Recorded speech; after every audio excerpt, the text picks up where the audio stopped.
escucha bien ya. En fin, vamos a seguir. Si de verdad, si se escucha muy mal, decir, pero yo creo que por los datos que tengo yo aquí se debería estar escuchando más o menos bien. Más o menos bien. Continúe aquí, ¿eh? Además, bueno, perdón, seguíamos. Los objetivos escogidos por el SBU ucraniano no han sido elegidos al azar. Las instalaciones, un momento, voy a ver si está ya Pablo disponible, que va a ser una cuestión de un momentito. A ver si tiene que estar ya por aquí.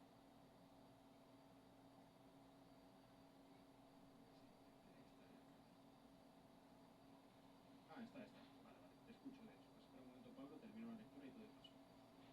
Los objetivos escogidos por el SBU ucraniano no han sido elegidos al azar. Las instalaciones acogen a las unidades que integran el grupo de los bombarderos estratégicos de la Fuerza Aérea Rusa.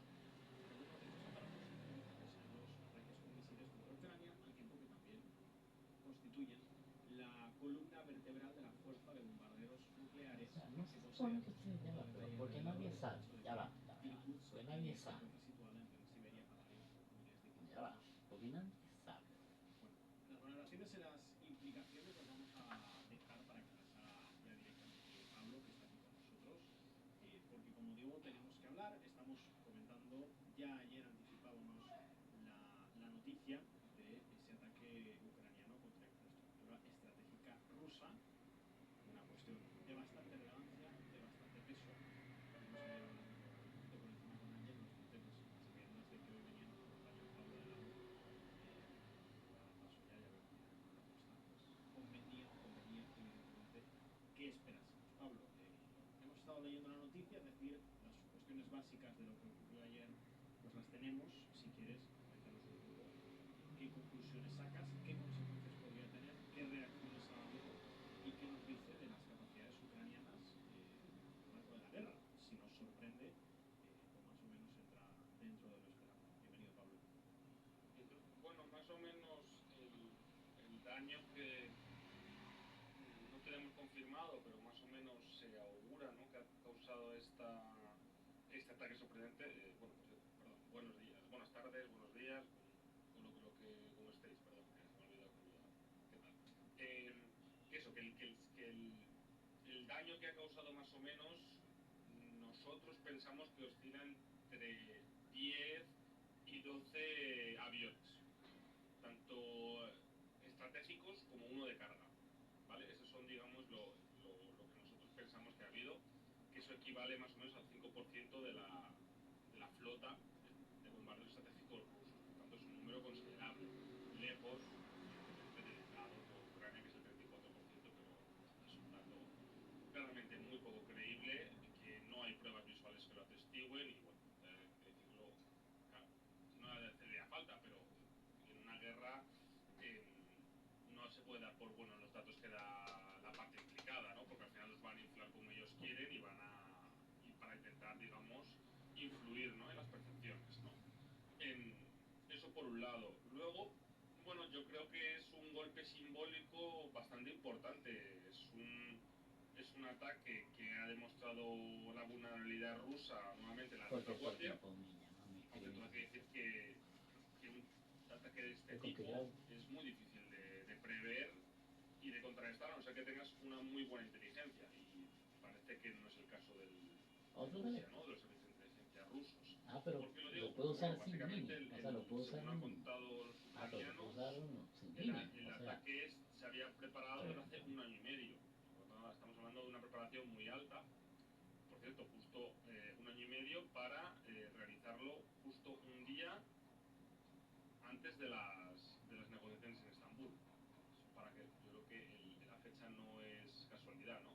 Pero bueno, aparte de eso, básicamente han sido camiones que se han dispuesto en esas bases aéreas o cercanas, que al momento de abrir las compuertas pues han soltado los enjambres de drones, que al parecer estos drones llevaban instalado un sistema de IA, de inteligencia artificial, un software que estaba preparado para detectar esos aviones estratégicos. Por tanto, llevaban tiempo, digamos, configurando esa IA para que hiciesen esos ataques en los aviones, ¿no? Por lo tanto, como digo, este tipo de ataques es muy difícil de contrarrestar, ¿no? Y otra de las cuestiones es que son ataques que cuestan, son un coste efectivo-beneficio muy bajo. Es decir, que a lo mejor cada dron, estamos hablando de $1000, un cuadrúpedo de estos, donde se engancha un explosivo, etcétera. ¿Cuántas son las pérdidas que han tenido el ejército ruso en este caso? Pues millones, millones, incluso miles de millones. Los ucranianos tienen 7000 millones, igual no tanto, pero a lo mejor 1000 millones o muchos millones. Es decir, que el coste-beneficio de este tipo de acciones son muy, muy altos, ¿no? Yo creo que una de las consecuencias, un tanto en la guerra de Ucrania, que luego pues lo podemos hablar más detenidamente respecto a eso, es el hecho de que se hagan este tipo de operaciones y que muchos otros actores estén, digamos, estudiando que se pueden hacer este tipo de actores, ¿no? Que los ucranianos, pues en este escenario de guerra de Ucrania, pues están realizando una serie de ataques, de uso de tácticas con drones, como digo, que son coste-beneficio pues, muy, muy beneficiosas, ¿no? Y esto yo creo que debería saltar la alarma para muchos operadores occidentales también, por el hecho de que otros actores puedan realizar este tipo de acciones contra ellos. Porque esto, como digo, no es tan difícil de hacer, no es costoso, la tecnología tampoco, aparte del software de IA, creo que es lo más difícil, pero es decir, que poner drones en No un, sé. en un, en un camión no es algo que sea muy difícil, no sé si me explico. Por tanto, eso es una de las cuestiones más importantes, ¿no? Ayer hablábamos, Pablo, sobre una de las cuestiones que comentaba por aquí, que le saltaba un poquito por encima a Ángel, no tocamos el tema, pero muy por encima, era que había un cierto debate, ¿no?, entre los analistas, especialmente expertos en la guerra de Ucrania, sobre si este movimiento ucraniano reforzaba la posición de Kiev, del gobierno de Zelensky, en el marco de las negociaciones de paz, o si por el contrario estaba perjudicando. Se sobreentiende que por la parte ucraniana entienden que esto les brinda una posición de mayor fuerza de cara a las negociaciones, mientras que hay otros que plantean todo lo contrario. También se habla evidentemente de la posibilidad de represalias. No sé si al respecto de esto tenemos alguna información. Pues, oye, me noto un poquito la cámara, por cierto, nada, un pelín, eso, no sé cómo lo ves. Sí, que si eso le da más leverage, o sea, más importancia a las negociaciones, diplomacia, yo creo que no. No, Yo creo que no, o sea, que a lo mejor a nivel propagandístico, pues bueno, por ellos se pensarán que sí, en Occidente se pensarán que sí, pero la propaganda no gana las guerras. propaganda no deja de guerra. Igual que, porque no quería, bueno, quería luego comentarlo en la cuestión de la guerra ucrania. Este ataque supone una pérdida muy grande en las capacidades rusas para bombardear objetivos en Ucrania. La respuesta clara y concisa es no. No porque, para empezar, han sido un 5%, ¿vale? 5% de flota estratégica rusa, pero es que hay que tener en cuenta una cosa. Es que los rusos no necesitan ese tipo de plataformas, estos bombarderos estratégicos, para poder golpear a los ucranianos. De hecho, lo que utilizan son plataformas tierra-tierra, mayormente, donde pueden lanzar los misiles de crucero. Luego, o misiles balísticos, etcétera. Luego está la cuestión es que, por ejemplo, un día, creo que fue un día de antes de esta operación, los rusos lanzaron 500 drones. Por tanto, las operaciones bombardeos, yo creo que no se van a ver ni mucho menos significativamente dañadas. Luego, aparte de eso, la propaganda no gana las guerras, los bombardeos estratégicos tampoco ganan guerras. Lo podemos decir a Estados Unidos en Yemen, que se ha tenido que retirar contra los hutíes. La guerra se está ganando en base al número de drones que pueda desplegar, que ya sabemos que los rusos también pueden desplegar muchísimos, en base a los soldados que pueden desplegar sobre el terreno, los recursos y un largo etcétera, economía de guerra, etcétera, no en base a cuántos bombardeos estratégicos puedes lanzar. Por tanto, puede que sobre la propaganda, bueno, estos golpes de efecto que hacen los ucranianos, pues puede quedar muy bien, pero eso en el campo de batalla, pues yo debo decir que no veo que eso vaya a cambiar la dinámica de la guerra, ni mucho menos. Por mucho que se dediquen a hacer ahora, pues, muchos ataques de este tipo.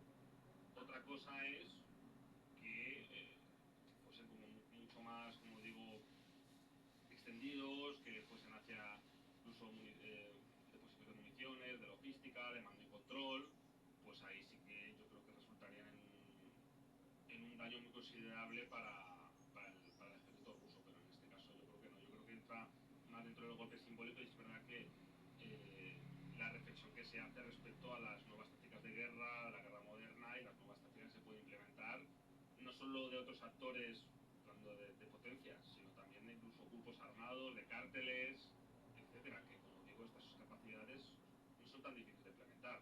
Eso es algo que deberían tener en cuenta los líderes occidentales.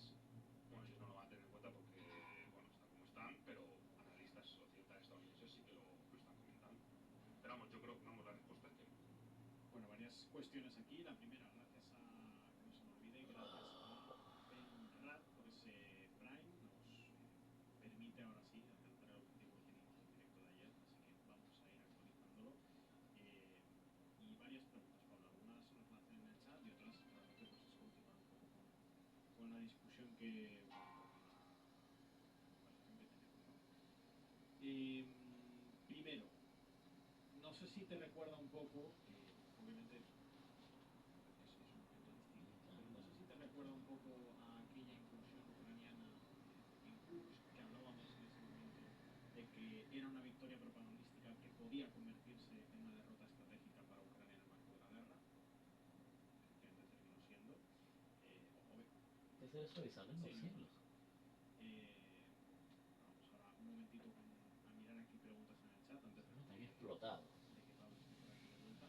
De todas formas, había alguna de las cuestiones que estabais planteando en el chat que se la quería plantear a Pablo, sobre todo una que he visto en relación, ahí está, sí, que tengo aquí a Pablo de vuelta, en relación a la inteligencia. Eso, te pregunto un poco si te resuena un poco a lo que fue en su momento aquel movimiento en Kursk, que evidentemente estamos hablando de una operación radicalmente distinta, ¿no? Pero si crees que puede pasar un poco lo mismo, que sea una victoria pírrica, propagandística, pero que termine siendo además una noticia estratégica. Y por otra parte, ¿qué nos dice este hecho de la inteligencia rusa? Que esto también hay alguna que otra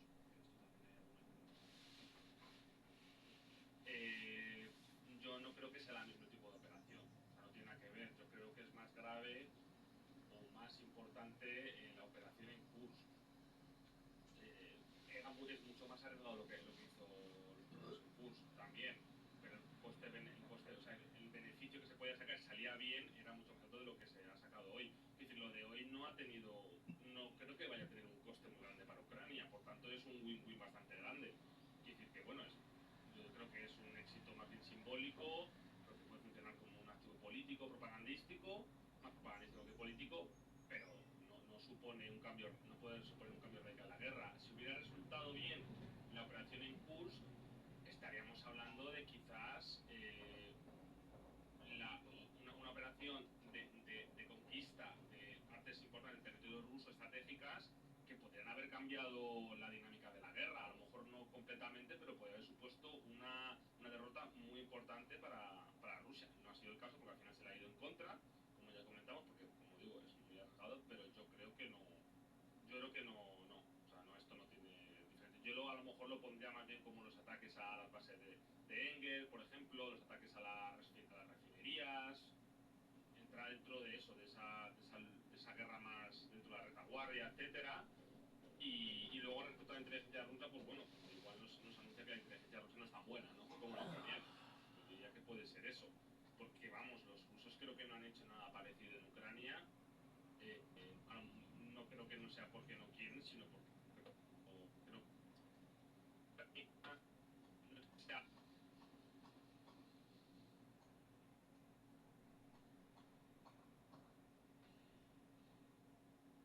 manejar sus recursos y poder realizar ese tipo de operaciones. Pues yo creo que es la impresión que me da, viendo lo que ha ocurrido en los últimos años, ¿no? Nos preguntan primero, eso, por represalias que pueda tomar Rusia, qué esperamos en ese sentido, y también cuánto ha avanzado mientras tanto en las últimas semanas Rusia. Aparte te extiendo la pregunta a los movimientos o las especulaciones que estamos viendo en torno a la elección de Sumi, más unilateralmente de represalias, y sin entrar en sí en frentes, porque no son todos los días, cuánto diríamos que ha avanzado recientemente el ejército ruso en Ucrania y qué opciones vemos de esa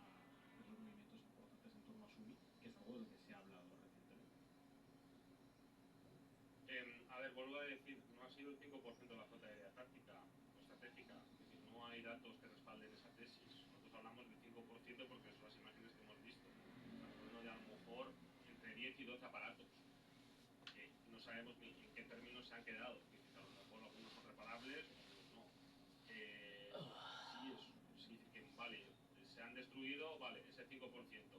¿Y qué? ¿Va a suponer un cambio de dinámica en la guerra? No.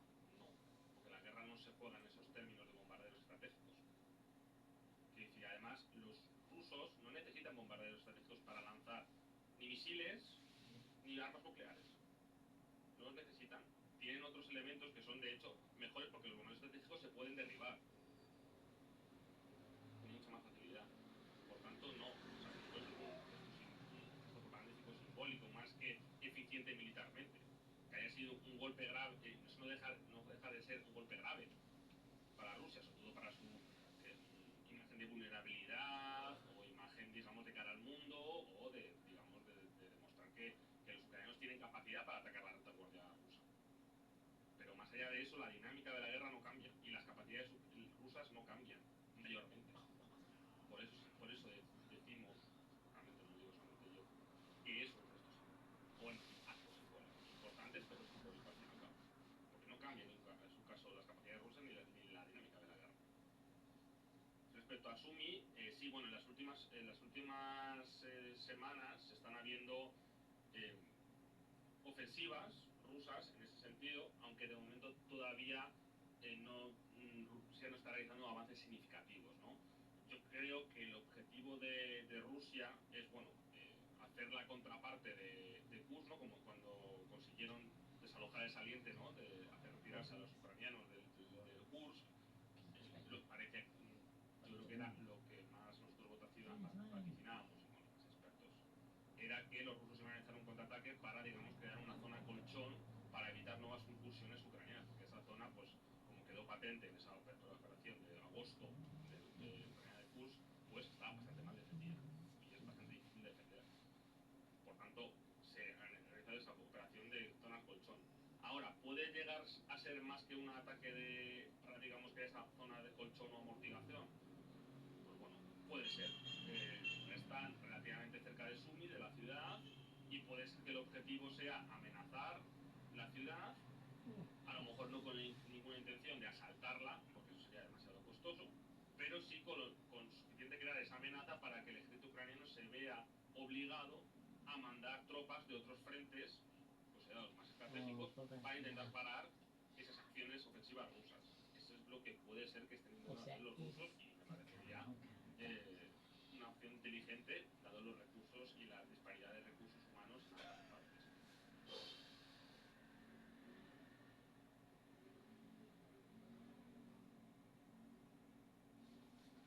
Pues nada, sabéis, ha habido una ronda de ataques esta semana, bastante fuerte, ataques por ambas partes de Ucrania. En el caso de Rusia, pues se ha visto una clara superioridad de potencia de fuego en cuanto a ataques de drones y de misiles. Por lo cual, pues bueno, yo creo que podemos ya anticipar que lo que va a ser el verano tiene pinta de que va a ser un periodo tranquilo, más o menos, y va, digamos, a bajar de intensidad en cuanto a lo que la guerra se refiere. Tanto que, bueno, pues que siga habiendo conversaciones de paz, pero no parece desde luego que la situación en la retaguardia o en el frente vaya a rebajar la tensión. Otra cuestión que sí que ha habido, y esto pues entra un poco en el terreno de Alemania con claridad, es que hoy ha habido un encuentro entre el canciller alemán Friedrich Merz y el presidente Zelensky, y bueno, pues han firmado un nuevo paquete de ayuda, que viene a ser el primero significativo que firma el nuevo gobierno alemán, de unos 5.000 millones de euros, aparte de promesas de envío de material y armamento. Lo que he leído en la televisión pública alemana, lo que se hablaba era de un centenar, entre 100 y 200 misiles Taurus. El tema de los misiles Taurus ha sido uno de los caballos de batalla de Merz desde antes incluso de acceder a la Cancillería. Siempre ha estado defendiendo el envío de estos misiles. Que bueno, es una cosa, podríamos decir, un tanto convertido en un símbolo, pero realmente no es el arma milagrosa. Para esto los alemanes tienen un término, el Wunderwaffen, y Merz pues casi que le ha dado un halo de arma milagrosa. Por el mero hecho de enviar misiles Taurus, pues es, digamos, un hecho diferencial dentro del campo de batalla, ¿no, Jorge? Bueno, sobre los Taurus, como tú bien has dicho, es otra de esas armas milagrosas que se ha tratado de vender a la propaganda como que podrían cambiar la situación sobre la contratada, y lo cierto es que no hay una cantidad de Taurus suficiente como para poder tener siquiera un efecto particular significativo. Simplemente es un equipo más que se suma a los que ya tienen los ucranianos. Quizá más interesante es lo que dice Merz, que ya no existe ningún tipo de restricción sobre Ucrania de dónde puede atacar dentro de Rusia por ninguno de los aliados por parte de ningunos aliados occidentales, que pueden aplicar a los Taurus, como también los Storm Shadow, o a los o a los sistemas que les han dado los estadounidenses. Así que bueno, eso yo creo que puede ser algo más interesante. Pero en términos generales sigue sin dar solución a un problema que tienen los ucranianos, que es la cuestión de que a nivel de producción se están quedando muy atrás respecto a los rusos. Y los aliados occidentales tampoco dan ya para mucho más en lo referente a reservas. Recientemente el secretario de la OTAN decía que Rusia produce ahora mismo el triple de municiones al año que toda la OTAN junta. Creo que el dato se sacó hace unos días.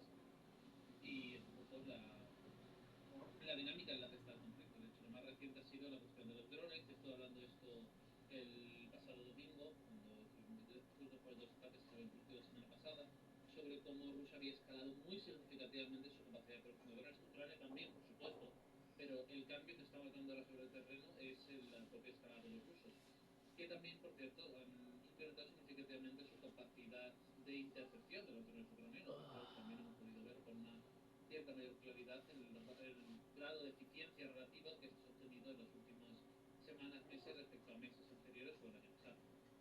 El dato que se lanzaba sobre la mesa era que ahora mismo bueno, el año pasado Rusia estaba produciendo unos 300 drones al mes, ahora produce 300 drones cada 3 días.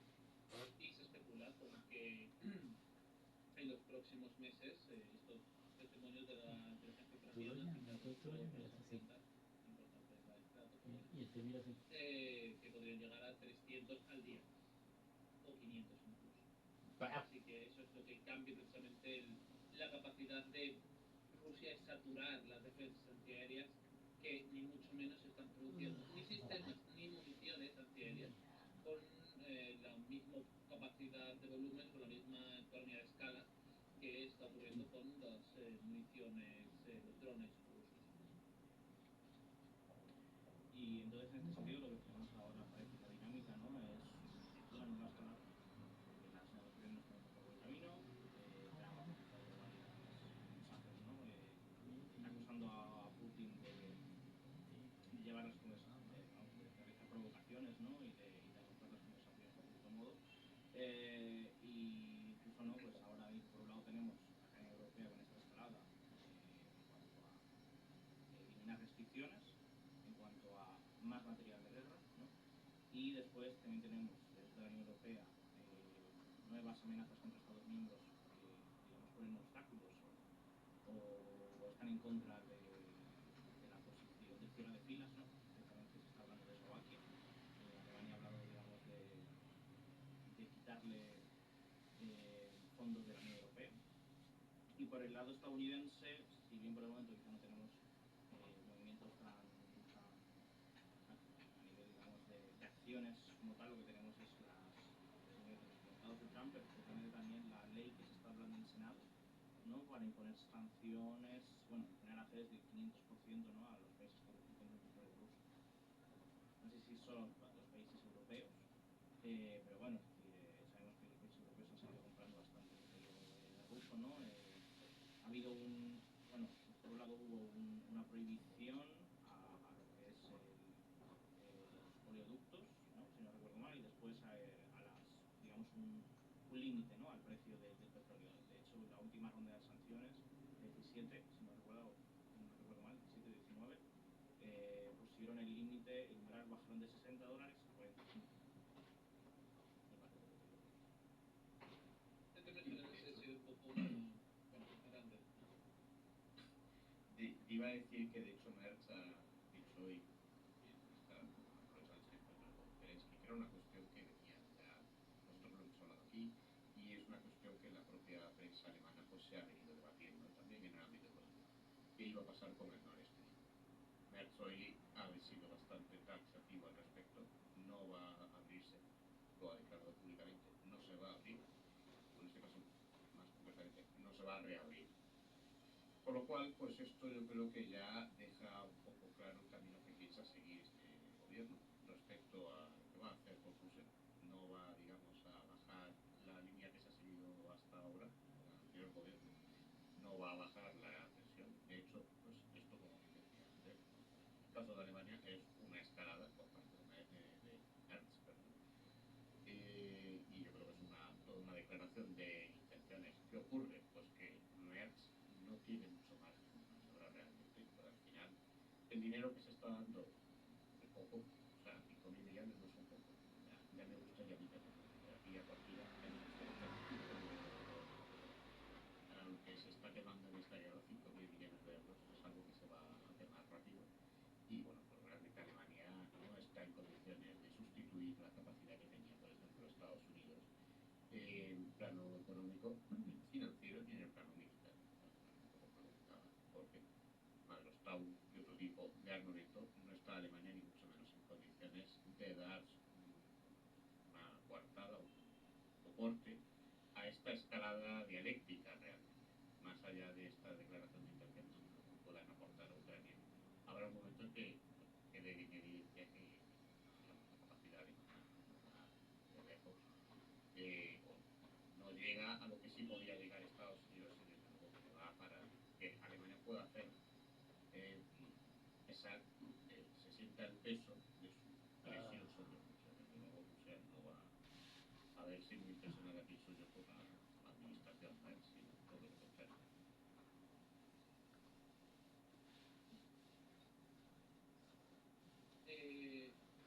Bueno, por cierto, una noticia que hemos tenido hace un rato respecto a Ucrania, que estamos hablando de todo esto, supuestamente la segunda ronda de negociaciones directas entre Ucrania y Rusia va a ser el próximo lunes, el próximo lunes, el día 2, en Estambul otra vez, a ver si hay alguna noticia relevante como sucede aquí, que de momento no se ha dado con los rumores, no fue la última ocasión en Estambul también. Pero, bueno, esa es una información importante. El proceso inmuno todavía no se da por todo, formalmente al menos, porque esté muerto. De hecho, comentaba antes de que esta sesión te dice un poco de que probablemente a lo largo del año, aunque yo me sigo manteniendo en lo que hemos comentado con muchas ocasiones, ¿no? En mi opinión es que la guerra va a continuar hasta finales de otoño, principios de invierno, apertura de esa ventana hasta primavera del año que viene. En algún momento en esa ventana se alcanzarán un acuerdo de alto el fuego, pienso yo. Zelensky hoy ha dado otra fecha, Zelensky ha mencionado junio del año que viene, también es supongo una fecha viable, sigue siendo primavera de 2026, pero pues aún queda guerra para rato, es el resumen de las circunstancias, ¿no? Y que yo creo que durante todo este periodo vamos a seguir teniendo estas relaciones diplomáticas de manera más o menos irregular. También habrá nuevos paquetes de sanciones, habrá ofensivas, habrá un poco de todo, como también he dicho, lastimosamente el último año de la guerra tiende a ser el peor, por una cuestión de que en el proceso de sentarse a la mesa de decisiones todos quieren tener las mejores cartas en su mano y pues, eso implica pues, no jugar más riesgos, estar más ofensivas, intentar más bombas al final. Así que bueno, iremos viendo cómo se desarrolla, lo iremos contando, por supuesto. Y bueno, y ahora pues bueno, el principal escenario que estamos viendo venir es el de esta tan cacareada últimamente ofensiva de primavera-verano. Este parece mención de las modas del Corte Inglés, pero la ofensiva de primavera-verano de Rusia en Ucrania, que hay muchas especulaciones sobre qué forma va a tomar la segunda parte de la misma, porque la primera ya está en marcha, desde luego.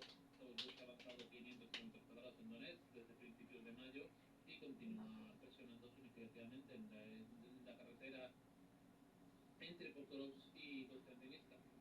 Y bueno, pues hay mucha especulación sobre una segunda fase, una segunda oleada, con rumores sobre una posible operación en el norte Kharkov, otra operación en Chernigov o una intensificación de las operaciones en Sumy. Como siempre, cuando se espera una ofensiva rusa hay mucha especulación, hay mucha rumorología, pero por ahora tenemos pruebas concluyentes de nada concreto, más que de que probablemente sí que haya una intensificación del conflicto porque sigue la lógica que ha tenido hasta el conflicto y lo referente tanto a los objetivos que busca Rusia y la propia dinámica en torno a la diplomacia.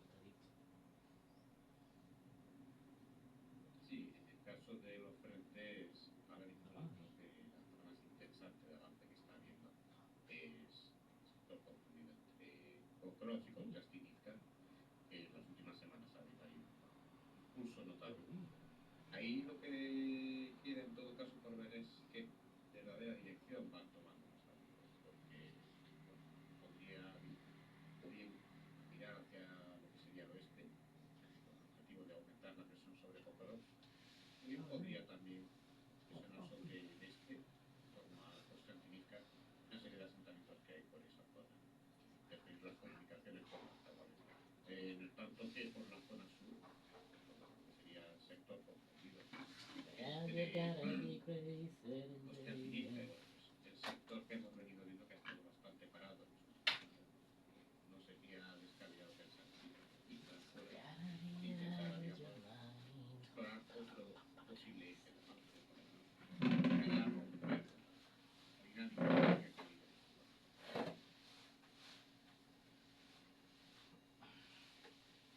Entonces, ahora mismo para planificar al verano exclusivas, veis que simplemente volvamos a la lógica de la guerra de desgaste y las conversaciones acaban, digamos, Vamos a un perdiendo el momento, curso. Dorgun. Bueno, yo pienso más que la podría diferenciar. Para mí la guerra de desgaste es el periodo de entre otoño 2022 hasta primavera de 2024, ¿vale? Sobre todo ese año 2023, el cual no se movió prácticamente el frente. Well, Y you solo gotta hubo be una pequeña variación crazy. después de no más de 5, 8, 10 kilómetros en determinados puntos del mismo. Frente a una guerra de sí que más centrada en la captura del terreno, como pudo ser lo que hemos tenido durante la mayor parte de 2024, especialmente en la última parte de 2024, o lo que estamos viendo ahora. Yo no creo que ya se esté haciendo esa dinámica de guerra de desgaste, simplemente que digamos, las posiciones están bastante enconadas y el progreso tecnológico, especialmente en lo referente a los drones, está tan parejo entre ambos que se requiere una cantidad de recursos enorme para cualquier ruptura significativa en el frente. Yes. Y eso es lo que hace que haya avances, especialmente por el lado ruso, que sigue teniendo una mayor disposición a sufrir sus dichas bajas, que hace que sea ellos los que muevan el frente. ¿Cuáles son los objetivos para el verano? Bueno, yo creo que los objetivos en Donetsk no cambian. Básicamente yo creo que hay dos baterías de objetivos, ¿no? Que se han hablado. Siempre es tomar las cuatro regiones, que van a extender el mismo punto, y ahora se ha vuelto a hablar Escribes mucho, así, que no es la primera vez Crazy. que lo digo, pero bueno, se ha vuelto a hablar mucho de la idea de esa jornada de motivación que luego vamos a hacer. Y yo creo que vamos a ver movimientos acorde con ambas ideas.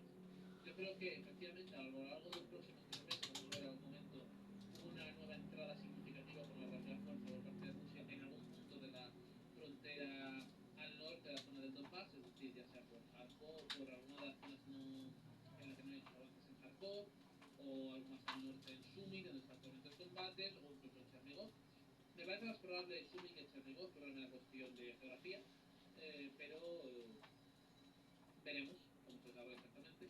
Y al mismo tiempo, pues continuará las operaciones de maniobra aérea que estamos viendo en dirección a Kramatorsk y Tareas, que son las capitales del Donbass para los ucranianos y que sigue siendo pues el bastión más relevante de esa disputa por Donetsk, que es el centro de esa lucha por las cuatro regiones.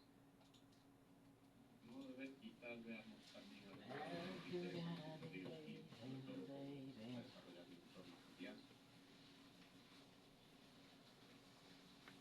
Hay una idea general que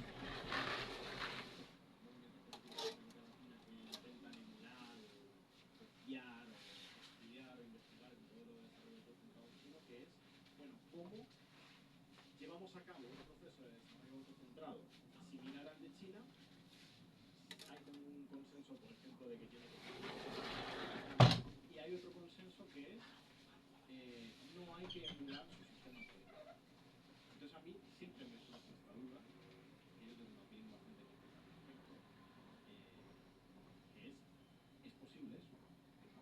puede emular en una región como América Latina o en Asia-Pacífico. Pensá que en Asia-Pacífico los países que están teniendo un proceso de desarrollo económico autocentrado parecido al de China tienen un sistema político parecido al de China.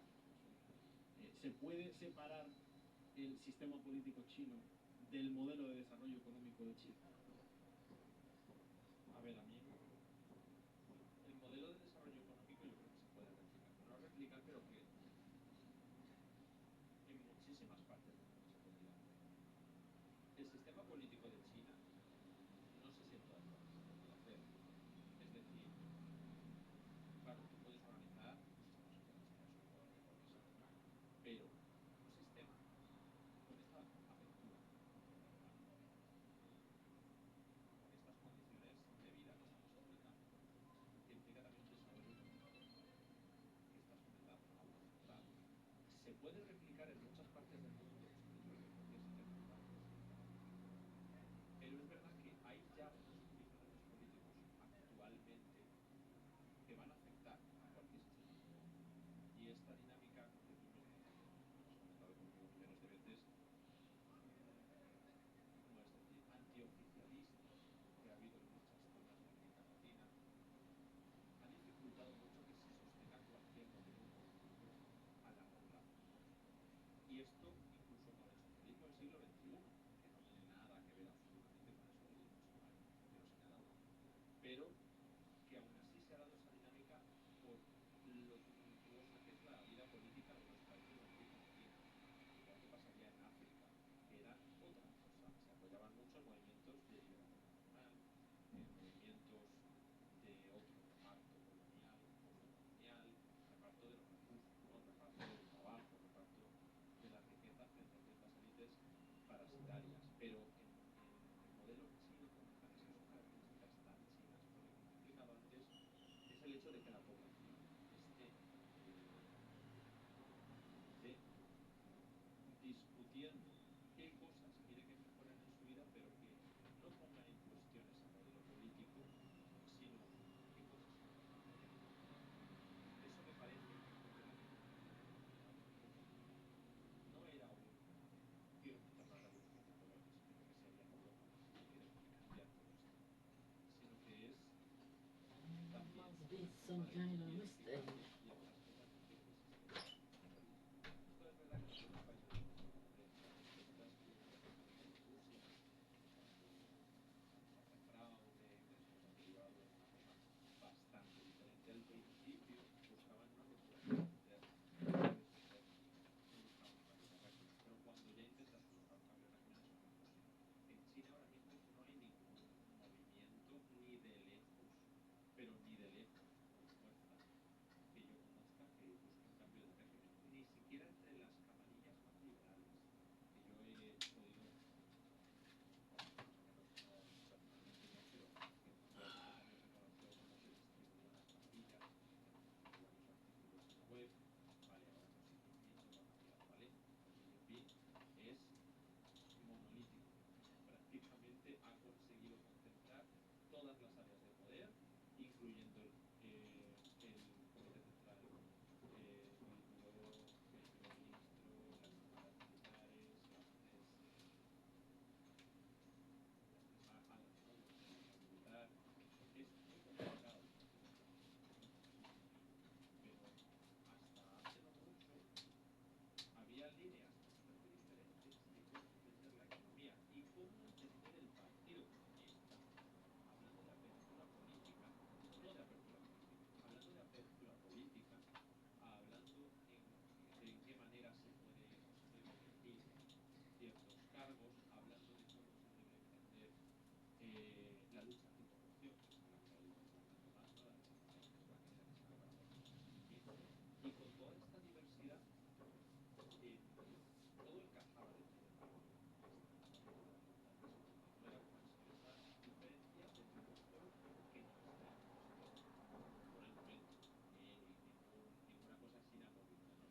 Pero yo os diría, como quien no conocía ya el partido, que Well, you gotta be crazy, ahora baby. ya no van a convertir en apertura política de poder, pero van a volver a serlo. Yo lo que siempre he tenido confianza en las personas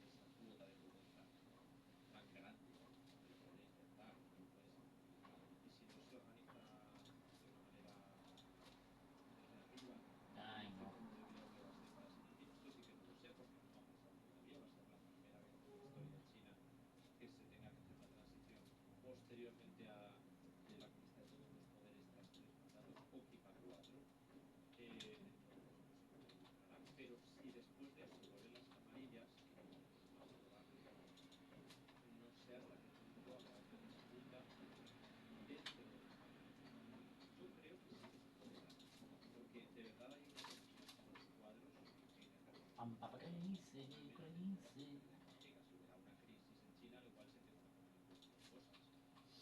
Pero creo que hay distintos mitos que ayudan muchísimo a fortalecer este discurso. Veíamos varios monumentos o varias referencias como a plazas en Vladimir, donde invasiones extranjeras, no solo las fuerzas japonesas, españoles occidentales. Y claro, es que si tú tocas el tema de Xi Jinping, es que mantiene una retórica que no es tan alejada de la que mantenía tiempos atrás. Vamos a hablar de una citación, ¿vale? De Kuomintang con Sun Yat-sen, cuando se hablaba de Es decir, la irreconciliación, la Arias. liberación, la reconciliación nacional y demás. Bueno, Salazar.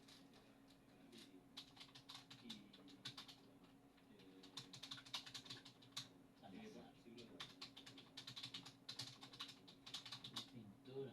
potencias extranjeras, que además me atrevería a decir que incluso a pesar de estar los Estados Unidos, no ha tenido una potencia por sí sola China como para poder imponer, ¿no?, a nivel internacional ciertas cosas que a día de hoy creo que se entienden. Entonces, ahora mismo puede hablar del siglo de dominación de una manera que no es acomplejada, que es una forma de reivindicarse como gran potencia y que también tiene que ver con la lucha anticolonial. Creo que es un poco de la misma. No tanto anticolonial como antiimperialista, creo que es lo más adecuado. Pero bueno,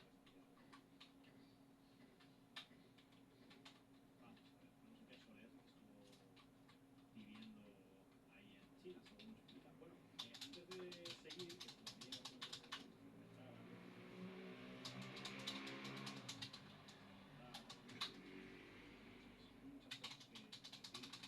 Os quería recordar que, todavía no lo habíamos dicho, tenemos activo todavía ese código de descuento en nuestra página web para las suscripciones premium y embajador. Os recordamos, de hecho, que con esa suscripción, en particular con la premium, aunque también con la... Perdón, he dicho embajador, no. El descuento es para las suscripciones básica y premium, en su modalidad anual. Y os recordamos que con la suscripción premium y con la suscripción embajador tenéis acceso a todos los seminarios, tanto a los que ya hemos hecho anteriormente, que son, si no me equivoco, 7, y que los tenéis disponibles íntegramente en la página web con vuestra suscripción, tanto para que veáis los informes, como para que veáis las sesiones, consultéis la bibliografía, todo, y que, bueno, pues, que vamos a anunciar el próximo seminario, que será a lo largo de junio. Haremos todos los detalles este mismo jueves. Bueno, pues os recordamos que tenemos todavía disponible, ahí lo veis, ese código de descuento Twitch20 en la página web de Descifrando la Guerra, en el apartado de suscripciones, descifrandolaguerra.es/suscríbete, que ahora os voy a pasar por aquí el enlace. Y bueno, pues básicamente lo que anunciáis en la pasarela de pago sirve, como digo, para los planes básico y premium en su modalidad anual. Os da un 20% de descuento, es exclusivo para los que nos veis en streaming, tanto en Twitch como también las más de 200 personas que nos estáis viendo ahí en YouTube. Y a nosotros, pues ya anticipo que además de todo el contenido exclusivo que vais a poder consultar, que vais a poder, al que vais a poder acceder, seminarios, newsletters, artículos exclusivos, ya sabéis cuáles son todas esas ventajas. Antes de diseñar, por la plataforma, a nosotros nos ayudáis una barbaridad porque es la espina dorsal. antes de diseñar las actividades, Nos hemos puesto, como sabéis, este objetivo, un poquito ambicioso, está de 20 suscripciones nuevas cada mes en la página web de Descifrando la Guerra, y por eso tenemos ese objetivo de Twitch. El mes de marzo alcanzamos esas 20 suscripciones, el mes de abril alcanzamos esas 20 suscripciones también, este mes de mayo estamos todavía un poquito lejos, llevamos 11 de 20, así que si alguien se anima en este ratito con ese código Twitch20, premium o básico en su modalidad anual, pues ya si se un curso te lleva el embajador, asignatura. pues evidentemente muchísimo mejor. Nosotros nos ayuda muchísimo porque de verdad que Descifrando la Guerra es un medio 100% independiente en todo lo que os cuenta y en cómo Sí. os lo cuenta, pero es independiente porque es además independiente económicamente. Sería, como os podéis imaginar, absolutamente imposible, absolutamente imposible. Así que nada, os agradecemos muchísimo a los que por adelantado decidáis apoyar, decidáis suscribiros a ese gráfico, y que sepáis